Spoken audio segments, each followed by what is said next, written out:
I wanted to ask you this because I'm curious as to what are your clients most interested? What are their concerns?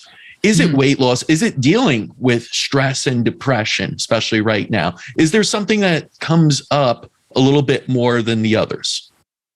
Yeah, it still exists that most females are showing up to me saying, I want to lose weight, which I don't ever like to repeat that because it's really not about weight. It's about losing body fat or recompositioning the body. I like to reframe it because I want women to understand that fat and muscle can weigh the same and look totally different on our bodies. And the number on the scale, like that obsession is just like something that should have died with 1986. I don't want that for any of us.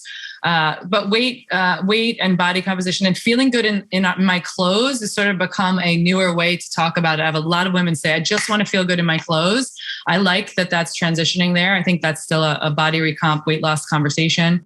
But on the rise is like, I feel lonely and I feel stressed. There's a lot of that.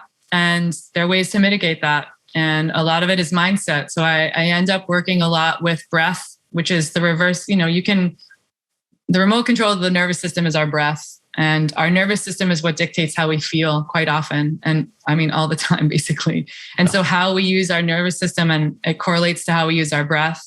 And I end up doing a lot of work as I've evolved in my career with women around mindset and using breath and using some of these ancient practices of biohacks to get them to feel better. And just like, it's really nice to have someone in your corner. This is why I say, why I have coaches, someone in your corner who's like cheering you on and actually reminding you that you have to give yourself some self-love practices. And part of that is like in the mirror or in your kitchen or how you feel in the world.